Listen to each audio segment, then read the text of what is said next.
आग में घी क्या सियासी फायदे के लिए डाला गया? बवाल के बाद यूपी सरकार को घेरने की मंशा से विरोधी दलों के नेता लखीमपुर खीरी के लिए निकल पड़े, लेकिन सतर्क प्रशासन ने मामले की संवेदनशीलता को देखते हुए जगह जगह नेताओं और प्रदर्शनकारियों को हिरासत में ले लिया। आरोप है कि इस विवाद से सियासी फायदा उठाने के लिए मामले को तूल देने की कोशिश की गई।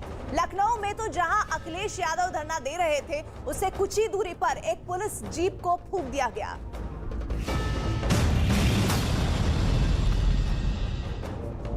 लखनऊ के विक्रमादित्य मार्ग पर जिस जगह समाजवादी पार्टी के कार्यकर्ताओं का धरना चल रहा था, उसी के पास के गौतमपल्ली थाने के बाहर खड़ी पुलिस की गाड़ी अचानक धधक पड़ी।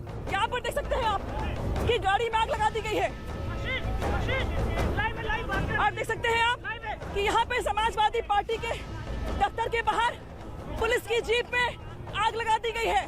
धधकती जिप्सी को देखकर थाने में मौजूद पुलिस वाले उसे बुझाने पहुंचे और कुछ ही देर में आग पर काबू पा लिया गया। लेकिन धरने पर बैठे समाजवादी पार्टी के नेता अखिलेश यादव को अपना फैसला सुनाने में ज्यादा वक्त नहीं लगा। ये पुलिस आंदोलन को कमजोर करना चाहती है, इसलिए गाड़ी में आग लगाई है और मुझे जानकारी मिली है कि थाने के सामने गाड़ी जल गई। समाजवादी पार्टी के धरने और यूपी के सियासी अखाड़े में बदलने की वजह एक दिन पहले की ये तस्वीरें हैं। इन तस्वीरों में दो गाड़ियां धू धू कर जलती हुई दिखाई दी। बताया गया कि एक दिन पहले डिप्टी सीएम केशव प्रसाद मौर्य तय कार्यक्रम के तहत लखीमपुर खीरी के दौरे पर थे। उन्हें रिसीव करने के लिए गाड़ियां जा रही थी। रास्ते में तिकुनिया इलाके में किसानों ने विरोध प्रदर्शन शुरू कर दिया, जिसकी वजह से हिंसक झड़प हो गई। बीजेपी सूत्रों का दावा है कि हरिओम नाम का ड्राइवर गाड़ी चला रहा था। पथराव में ड्राइवर के सिर पर चोट लगी, जिसकी वजह से उसका संतुलन बिगड़ गया और गाड़ी पलटने से दो लोग कुचल गए। गाड़ी में बीजेपी के दो नेता बैठे थे। खबर है कि किसानों ने गाड़ी पर हमला किया और गाड़ी में बैठे लोगों को बाहर खींचकर निकाला। किसानों ने डंडों और पत्थरों से 3 लोगों को पीटा और मौके पर ही गाड़ी में आग भी लगा दी। यही नहीं, एक लोकल रिपोर्टर पर भी हमला किया गया। किसानों के हमले में चारों बुरी तरह घायल हो गए।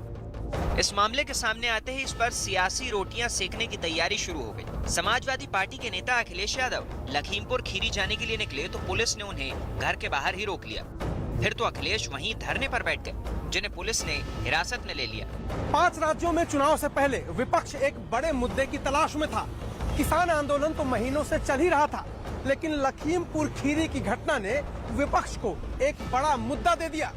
हर नेता लखीमपुर खीरी की तरफ ही रुख कर रहा है, यानी लखीमपुर खीरी अब सियासी पर्यटन का एक बड़ा केंद्र बन गया है। समाजवादी पार्टी की तरह कांग्रेस भी इस मामले में पीछे दिखना नहीं चाहती थी। भड़के माहौल में ही कांग्रेस महासचिव लखीमपुर खीरी के लिए निकल पड़ी, जिन्हें सीतापुर में महिला पुलिस ने घेरा बनाकर आगे बढ़ने से रोक लिया। प्रियंका को रोके जाने और हिरासत में लेने पर कांग्रेस के कार्यकर्ताओं ने नारेबाजी शुरू कर दी। उन पीड़ितों के परिवारों से मिलने जा रही हूँ, उनके आंसू पोंछने जा रही हूँ। इसमें कौन सी बुराई है? क्या गलत कर रही हूँ मैं? पुलिस ने प्रियंका को हिरासत में लेने के बाद सीतापुर के जिस गेस्ट हाउस में रखा, वहाँ का एक वीडियो भी वायरल हुआ। इस वीडियो में प्रियंका अपने कमरे में झाड़ू लगाती नजर आई। बताया गया कि खुद को हिरासत में लिए जाने का विरोध उन्होंने झाड़ू लगाकर किया। क्योंकि 5 महीने के अंदर यूपी में भी विधानसभा चुनाव होने हैं, इसलिए विपक्ष का हर दल इस वक्त सियासी पर्यटन की होड़ में शामिल होना चाहता है। इसकी एक तस्वीर आरएलडी के राष्ट्रीय अध्यक्ष जयंत चौधरी की भी आई। जयंत चौधरी की गाड़ी जब गढ़ मुक्तेश्वर पहुंची तो पुलिस ने टोल प्लाजा पर उन्हें रोकने की कोशिश की, लेकिन उनके समर्थकों ने बैरिकेड्स तोड़ दिए और मौका पाकर जयंत चौधरी ने पुलिस से बचने के लिए दौड़ लगा दी।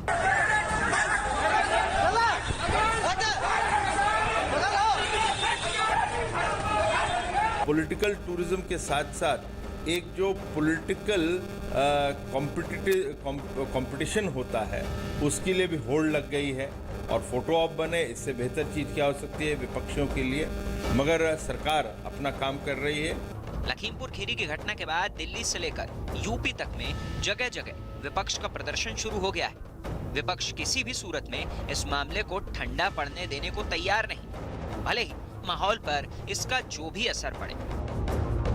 विरोध की आड़ में हिंसा और फिर उस जगह को सियासी पर्यटन का केंद्र बनाने का अब रिवाज सा बन गया है। लोकतंत्र में विरोध प्रदर्शन और प्रदर्शनकारियों को समर्थन देने का हक हर किसी को है, लेकिन इस हक की आड़ में माहौल खराब करने की छूट किसी को भी नहीं दी जानी चाहिए।